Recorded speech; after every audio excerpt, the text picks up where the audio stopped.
y toda la tarde lo hemos tenido aquí con su alegría, con su energía, pero ahora es su turno. Antes de darle paso, Erika de la O, Master Coach, conferencista y emprendedora.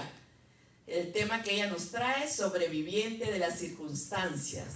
Erika de la O es una líder humanista trabajando siempre en favor del amor y la conciencia, mexicana de nacimiento, estadounidense por elección, mamá de 2 jóvenes varones, de quien dice se ve reflejado su ejemplo de amor y respeto.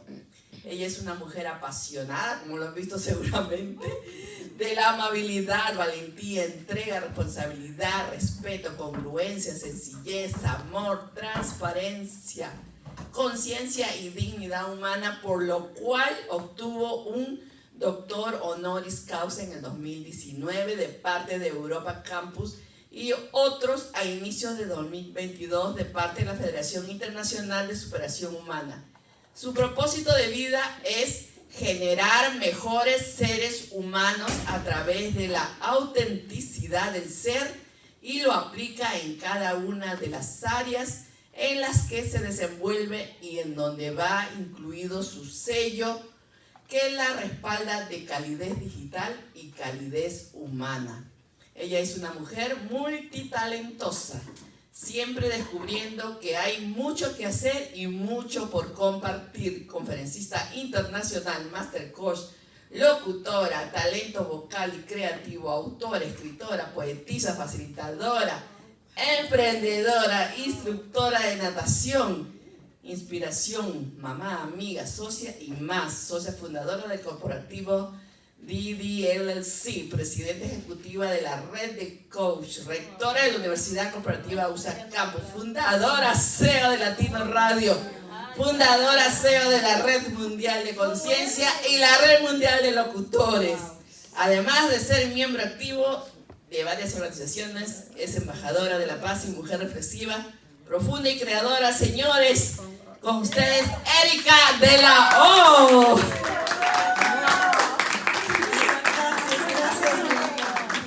Hasta yo me cansé. Bueno, vamos a hacer un té porque sé que ya han pasado muchas horas. Muchísimas gracias, de verdad. Wow. Realmente me siento muy emocionada de estar aquí con ustedes. Déjenme les cuento que yo escribí este libro, Ama solo porque sí, en el que está reflejada mucha de mi vida. Para mí el amor ¿es amor o no lo es? Yo no creo en el amor propio, yo creo en el amor. Yo no creo que yo amo, yo soy amor. Y por tanto, todo lo bueno que yo hago para mí, lo hago para los demás. Aquí dentro de mi libro está esta frase que salió, es como la Biblia. De hecho, mi libro es como la Biblia. A donde caiga el dedo, ahí le abro y ahí lo leo. Y esta frase dice: el que se ama a sí mismo se enriquece solo. El que ama al mundo enriquece todo. Y bueno, ¿por qué sobreviviente de las circunstancias? A mí la pandemia no me cambió. A mí la pandemia fue una circunstancia más de la vida. Yo aquí he visto muchísima gente que ha pasado, que se ha transformado, que ha caminado, que ha logrado, que ha avanzado. ¿Por qué? Porque alguien estuvo a su lado, amándolo, amándola, acompañándole en este camino llamado vida. Bueno, pues yo tuve que andar sola, yo tuve que caminar sola, aún teniendo familia, aún teniendo todo lo que se consideraba que un ser humano puede tener. Soy hija de 4 hermanos, la menor, de una familia que parecía perfecta, pero que ya no tenían tiempo para mí, porque como era la más pequeña, la de cabello rizado, la que le tenían que cortar el cabello para que no tuvieran tanto trabajo que hacer con el peinado, la que fue rechazada por sus hermanos, por casi todo el mundo. De hecho, Yo tenía escasamente 3 años cuando me empezaron a aplicar la ley del hielo. ¿Saben qué es la ley del hielo? A ella la ignoramos. Ella no existe. Ella es un 0 a la izquierda. Dentro de mi libro hay una historia de una escalera como de metal, que yo abría cuando tenía tiempo de jugar. Y ahí metía todos los juguetes o todas las cosas que encontraba yo y ponía una cobija encima y ese era mi mundo, ese era mi espacio. Con esos muñecos, con esas cosas, platicaba horas y horas y soñaba y creaba mi propio mundo. Cuando mi mamá en la noche llegaba y me decía, hay que deshacer eso porque hay que poner orden, porque hay que dormir y hay que quitar todo, sentía que me rompían el alma porque ese era mi mundo, ese era mi espacio. Y cada noche era sufrir. Y así sucesivamente. Yo vi a mi padre alcoholizarse, porque él también sufría. Él era un hombre muy trabajador, exageradamente trabajador, pero hijo único de una mujer que había perdido a su esposo porque era un jugador y trovador, quien había acabado con todo lo que tenía. Y tuvo que sacar adelante a su hijo y tuvo que ser una luchadora y una soldadora, o no, una soldada. Sí. Y pues obviamente con su hijo único, pues tuvo que forzarlo a hacer cosas que no eran para un pequeño, que no eran para un niño. Y mi padre en el fondo sufría. Yo quería ser la salvadora del mundo desde que estaba chiquita. Y entonces me iba fuera de la cantina a esperar a que mi papá saliera. Mi papá salía, de esto nunca lo he hablado, de hecho es la primera vez que lo hablo, porque siempre nosotros queremos poner a nuestros padres en alto y hacerlos como los hombres o las mujeres perfectas, cuando en realidad no lo son, porque ellos también tienen sus dolencias, sus cosas, su vida. Y yo acompañaba a mi papá cuando se reunía en las tardes con sus amigos, y de cierta manera me estaba yo exponiendo, porque era muy pequeña, a estar con hombres que consumían alcohol, pero todos me querían porque yo era la que estaba ahí con ellos, presente, haciéndoles compañía, como un angelito a lo mejor. Recuerdo una vez que mi papá se cayó en el baño y yo abrí la puerta y toda la sangre ahí, mi padre con una abertura en la cabeza, y yo le pedí a Dios, no te lo lleves, no, que no se vaya, yo quiero salvarlo, yo quiero estar con mi padre. Afortunadamente en ese momento no se fue, pero así como también yo veía a mi papá que sufría y que estaba en este mundo, también veía a mi mamá todos los días, todos los santos días, llorar. Lloraba atrás de una olla de comida, lloraba atrás de una máquina de coser, lloraba escuchando música, lloraba para ir al mercado, y lloraba y lloraba y lloraba y lloraba. Y yo la acompañaba en ese dolor, llorando por dentro. Y yo me preguntaba y le decía a Dios, o sea, ¿qué tengo que hacer? Escuchaba mucho desde niña la canción de abre tus brazos fuerte a la vida, ¿no? No dejes nada a la deriva, del cielo nada te caerá. Trata de ser feliz con lo que tienes. Vive la vida intensamente, del cielo nada te caerá. También escuchaba la melodía de Juan Gabriel, de todas las mañanas que entra por mi ventana el Señor Sol. Doy gracias a Dios por otro día más. Y esas historias me las comí y las hice mías. Y yo dije, yo tengo que salvar a mi familia, yo tengo que salvar a mis papás, porque algo pasa aquí que no está correcto. Yo, como sufría con mis hermanos, cada que llegaba una fiesta, una reunión en donde invitaban a mis padres, yo les decía y les suplicaba, por favor, llévenme con ustedes. Me quedo sentadita y no hago ruido, de verdad les prometo que no hago ruido. Yo aprendí a bailar viendo, observando. Y me llevaban a la fiesta y yo sentadita ahí observaba y crecí viendo a todos los adultos. Y entonces yo tuve que crecer rápido porque las circunstancias me hicieron que yo, al estar cerca de los adultos, aprendiera a ser un adulto chiquito. Para mí, mis padres, independientemente de todos sus problemas, eran mis pilares, eran todo para mí. Fui una niña abandonada, ya lo hablaron de eso, con muchas dolencias, con muchos rollos. Incluso a mí hasta ahorita me duele muchísimo el cuerpo, tengo algunos problemas. Y mis hermanos y toda la gente decía, esta niña solo quiere llamar la atención, porque me duelen mis piernas, me duele el codo, me duele esto, me duele el otro, pero nadie me creía.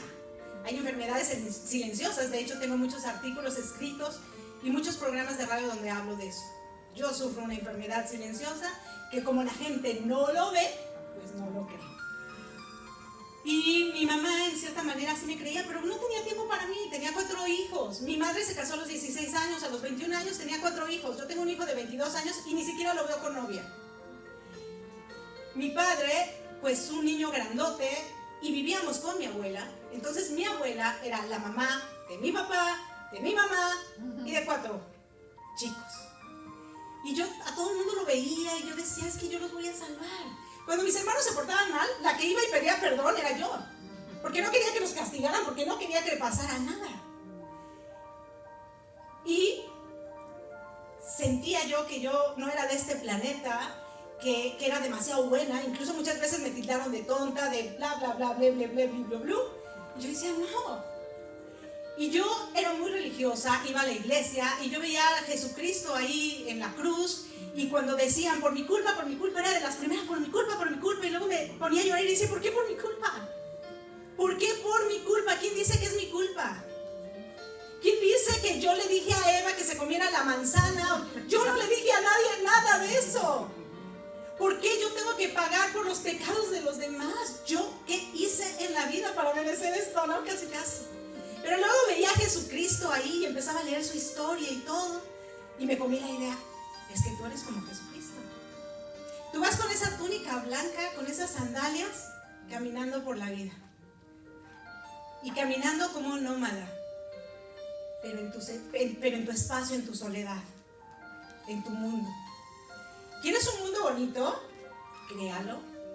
¿Quieres amor? Ama. ¿Quieres respeto? Respeta. Y entonces todos esos valores que a mí nunca me los enseñaron, yo los fui descubriendo con lo que yo hacía, con lo bonito que yo quería por el mundo. Y muchas veces pregunté, como todo el mundo, ¿por qué a mí? ¿Y por qué esto? ¿Y por qué lo otro? ¿Y por qué aquello? ¿Por qué el mundo no es congruente? ¿Por qué? Y entonces me empecé a pelear con el mundo, no con Dios. Y entonces me empecé a quedar mucho más sola y mucho más sola y mucho más sola. Aprendí a estar sola. De hecho, me cuesta mucho trabajo convivir. Me cuesta mucho trabajo convivir porque no me gusta la incongruencia humana. Porque no me gusta que la gente se meta letras y no haga nada con esas letras, pocas o muchas que se meten. Cuando yo cumplí 16 años, tuve un novio porque lo que más quería en la vida era, bueno, pues si no encuentro el amor en mi familia, pues lo encuentro en un galán, ¿no? Y entonces tuve mi noviecito clásico, esos 70s, años 70s, 80s, en los que te pedían la famosa prueba de amor, ¿no? Y bueno, con tal de que no te dejaran, pues ahí va la niña a la famosa prueba de amor. Resulta que pues salí embarazada y en ese embarazo, entre que mis papás estaban un poquito con problemillas que yo nunca había visto porque siempre nos ocultaron que tuvieran problemas, diferencias, y entre mi novio que decía, pues ya no vales, ya porque clásico de los hombres que ya cuando les diste la prueba de amor ya no vales. Y entre, no, pero es que a mí me dijeron que tú, que yo, y tú me dijiste que nunca me ibas a dejar, y mis papás, y esto y el otro, y muchísimas cosas que se me vinieron. Y de repente un día él me dijo, si tú abortas, yo me caso contigo. Si tú haces todo lo que yo digo, yo estoy contigo. Mis papás empezaban a tener muchos problemas, yo tenía 16 años. Y hablaban de divorciarse, de separarse. Cuando mi novio escuchó eso, me dijo, yo no me puedo casar con una hija de padres divorciados, pero si abortas, yo me caso contigo. Yo entre sí, no, lo haré, no lo haré, no es más, ni siquiera sabía yo qué era eso. Así que, pues de repente, sucedió lo que tenía que suceder. Y fui y tomé esa decisión que me costó muchas lágrimas, muchísimo tiempo. De hecho, estando ya ahí en esa clínica clandestina, yo dije, no lo quiero hacer. No quiero hacerlo y casi me llevaron a la fuerza. me durmieron a la fuerza y hicieron todo lo que tuvieron que hacer conmigo. Cuando yo salí de ahí, lo único que yo quería era salir corriendo a buscar a mi mamá. Y cuando llegué a mi casa, llorando, subí las escaleras corriendo y dije, mamá, mamá. Y mi abuela me dijo, tu mamá se acaba de largar de la casa con otro tipo. Wow. Yo me fui llorando a mi cuarto porque decía, ¿y ahora qué? Y recuerdo que le preguntaron a mi novio en ese momento, ¿qué tiene? Es por su mamá. Seguro que es por su mamá porque su mamá la acaba de abandonar. Yo dije, wow, mi mamá se fue y no me avisó y no me dijo, no pasó nada. Yo en este momento la necesito, me siento sola, me siento fatal y ella no está. ¿Qué va a pasar con mi vida? ¿Qué voy a hacer? Seguí con mi novio, seguí con esta vida, porque pues yo decía, yo ya no valgo, como mujer ya no valgo, si no estoy con él ya no estoy con nadie, mi vida ya no tiene sentido, mi mamá se fue de mi casa y ahora era el problema lidiar con mi papá y con mi abuela. No quiero que veas a tu mamá se fue, tu mamá esto, el otro, aquello y demás. Y yo decía, pero es que mi mamá es mi mamá, tú eres mi papá y yo los quiero a los dos y yo no tengo la culpa de lo que ustedes hayan hecho y nadie entendía porque yo no les podía contar lo que me había pasado a mí, yo también sufría, yo también tenía mis problemas. Y así pasaron 3 años ahora sí que entre la espada y la pared, entre el dolor, el entendimiento. Y yo trabajo desde muy pequeñita porque desde los 9 años yo quería salir de mi casa corriendo, haciendo otras cosas para que alguien me hiciera caso. Y yo me iba con el de la tienda y el de la tienda me pagaba un dinero por ayudarle, y el de las tortillas y todas. Y no porque yo tuviera la necesidad, sino porque ellos veían en mí que quería retribuir en algo mi labor. Y entonces para mí el trabajo se volvió un juego y pues qué rico. Yo empecé a trabajar, a estudiar, con tal de estar ocupada. Yo no quería pensar, solo quería estar ocupada y salir adelante y buscar el amor.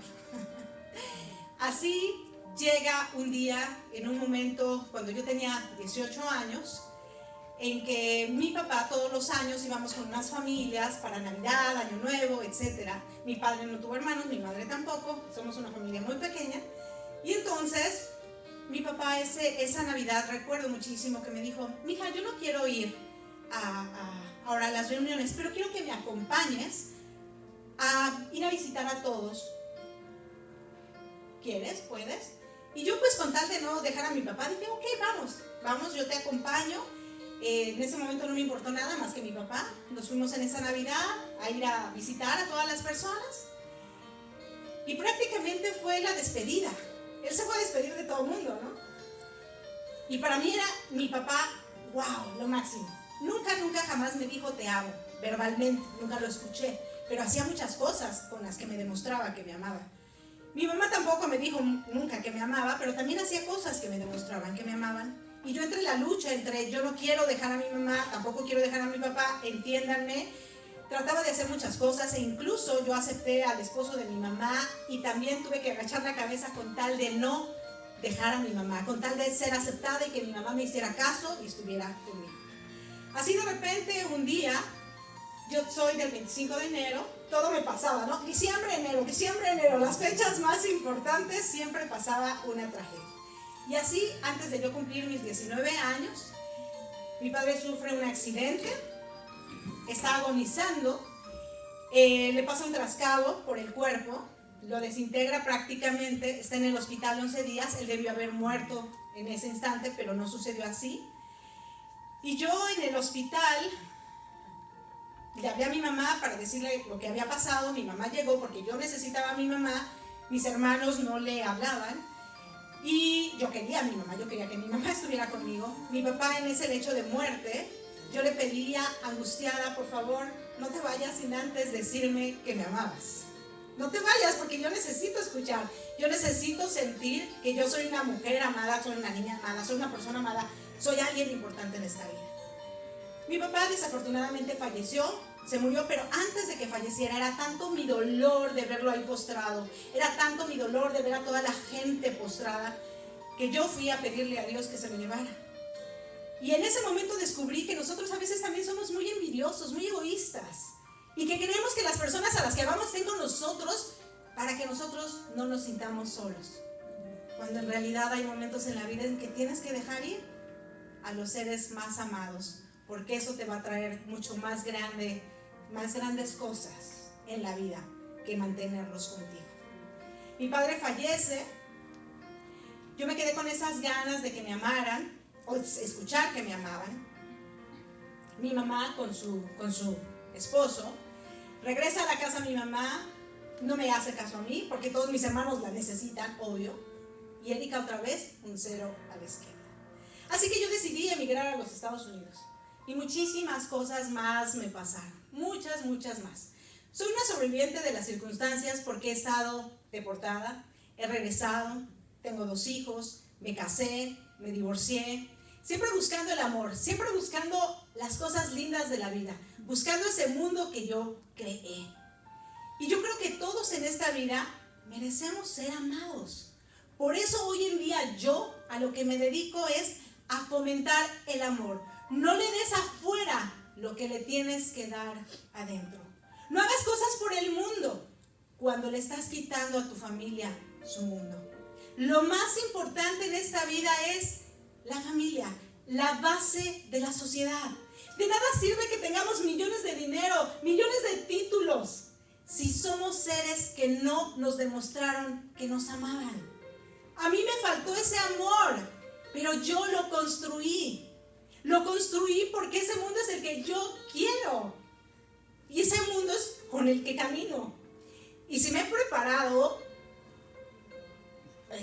académicamente, ha sido porque es parte de las circunstancias de la vida, para poderme defender en esta vida, para poderme conversar con ustedes o con alguien.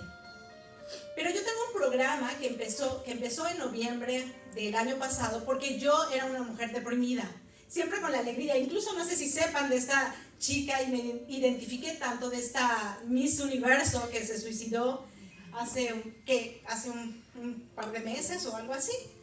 Y pasaron una imagen donde decían, cuando ella estaba alegre, caminando, sonriendo, y dicen, estos son los síntomas de la depresión. Yo tenía ese título aquí marcado, depresiva, nací depresiva, crecí depresiva, me voy a morir depresiva. Pero el año pasado, en noviembre, me dio el famoso bichito que me dejó 2 meses y medio sin energía. Yo sentía aquí un hueco que me estaba pinche, con muchos clavos, con muchas cosas horribles. Pero lo que más me dolió, lo que más me llevó al caos, fue que me quitó mi mayor don, mi energía. Yo movía un dedo y sentía que se me acababa el mundo. Y entonces en ese momento yo pensé, mira, ya me has quitado todo. Ya me has quitado todo, no me quites lo único que tengo. Este don maravilloso de la energía, de poder transmitir a través de esa energía todo lo maravilloso que eres tú. Y empecé un programa de reflexiones, y fue el programa que me salvó la vida. Que me salvó la vida porque en esas reflexiones yo hablo de todas las experiencias que he vivido, pero las conjugo con la inspiración que Dios me da, que el universo me da. Yo todo lo que hablo, lo hablo desde algo mucho más grande que soy yo. Que no soy yo, perdón. Habrá gente que crea, habrá gente que no crea, pero creo que todos en el fondo tenemos un toque de inspiración, pero a veces no le hacemos caso. Y Dios me dice todos los días, no desistas. Si el mundo te cree loca, loca quédate. Si el mundo piensa que vas por el camino equivocado, sigue por el camino equivocado. Si has sobrevivido a toda circunstancia, desde chiquita, ¿qué más te puede pasar? ¿Qué más te puede pasar? Hace ratito que estábamos bailando, bueno, yo tengo una condición, tengo huesos desgastados, y muchas veces me da miedo ir al médico, A veces cuando hablan del cáncer y todo, porque mi hermano mayor falleció de cáncer, digo, China, a lo mejor. Pero la verdad ni me quiero enterar, ni quiero saber de nada. Yo quiero seguir haciendo lo que tengo que hacer. Entregarte el amor que tengo para dar. Y que no es un amor que yo creé. El amor es amor o no lo es. Y si tú fuiste hecho a imagen y semejanza de Dios y lo crees, Y si Dios es amor, entonces tú, ¿qué eres? Eres amor. ¿Por qué seguirme amándome a mí solamente cuando puedo amar a todo el mundo y hacer cosas maravillosas por el mundo? A mí no me necesitas pedir un favor. Solamente pídeme cualquier cosa y yo con todo gusto lo voy a hacer, porque si tú te acercaste a mí es porque yo lo tengo. ¿Por qué seguimos pensando? Ay, déjame pensar. Déjame ver. La última vez que tuve un novio, le pregunté, ¿me amas? Y me dijo, sí, claro, pero me amo más a mí. También está escrito en el libro. En ese momento yo dudé y yo dije, ay, sí, tienes razón. Creo que yo no me estoy amando. Creo que tengo que amarme más a mí. Y yo empecé a sentir y a comer eso, pero dije, no, hay algo en mi interior que me dice que no estoy en lo correcto. Porque si yo hago cosas lindas por mí, las tengo que hacer por todo el mundo. Lo que tengo que hacer es, como Jesucristo, agarrar mi sotana, mis sandalias y caminar. Y expandir el mundo por donde voy caminando. Si lo quieres, si lo aceptas, bienvenido. Si no te interesa, también bienvenido. Pero yo no me voy a detener. Yo voy a seguir caminando. Y te invito a ti que lo empieces a hacer también. Empieza a caminar y a derrochar todas las cosas maravillosas que tú quieres para tu vida. Y en ese momento, todo lo demás se te dará por añadir. Amén. Muchísimas gracias. Yo tengo 3 libros aquí que me encantará entregárselos. Y voy a hacer unas preguntas y con eso, pues vamos a concluir. Sí, para que alguien me conteste y quien levante la primera mano,